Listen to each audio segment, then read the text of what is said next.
Nous allons maintenant nous intéresser plus particulièrement à la propriété de Pythagore. La propriété de Pythagore, déjà, première question, dans quelles conditions l'utilise-t-on? On utilise la propriété de Pythagore lorsque l'on est dans un triangle rectangle dont on connaît deux côtés. Il faut à tout prix que vous soyez dans un triangle rectangle, donc avec un angle droit, où vous connaissez deux mesures de ce triangle rectangle.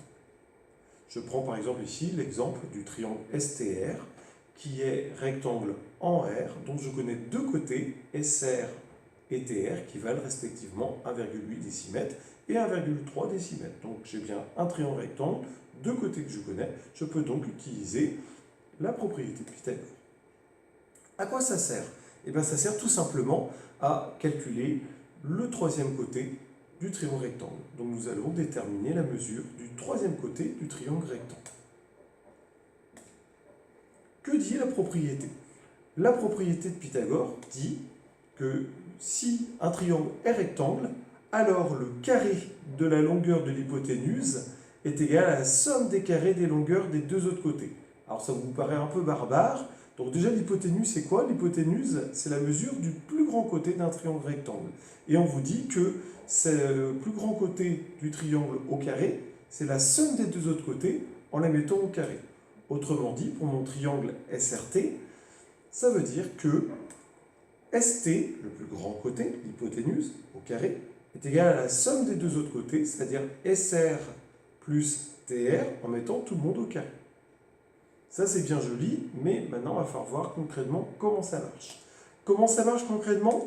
Et on reprend mon triangle STR, qui est rectangle en R, dont je connais deux côtés SR et TR qui valent respectivement 1,8 décimètres et 1,3 décimètres. Je vais écrire la propriété de Pythagore, telle qu'on vient de le voir, c'est-à-dire ST au carré, donc le plus grand côté au carré, qui est égal à la somme des deux autres côtés, en mettant tout le monde au carré.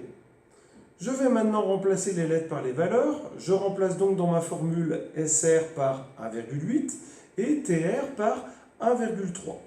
Et puis je calcule avec ma calculette la valeur de ST au carré qui vaut donc ici 4,93. Bon, ça c'est bien gentil, mais ce n'est pas ST au carré que je veux. Je veux ST tout court. Donc comment faire pour retirer le carré qu'il y a sur ST? Eh bien avec la racine carrée. Je vais donc maintenant appliquer la racine carrée à mon résultat précédent, racine carrée de 4,93, et je trouve 2,22, valeur arrondie au centième. Voilà pour comment on utilise la propriété de Pythagore. Il nous reste la rédaction. Première étape, il faut dire dans quel triangle vous travaillez, en précisant qu'il est rectangle, sinon vous ne pouvez pas utiliser la propriété de Pythagore.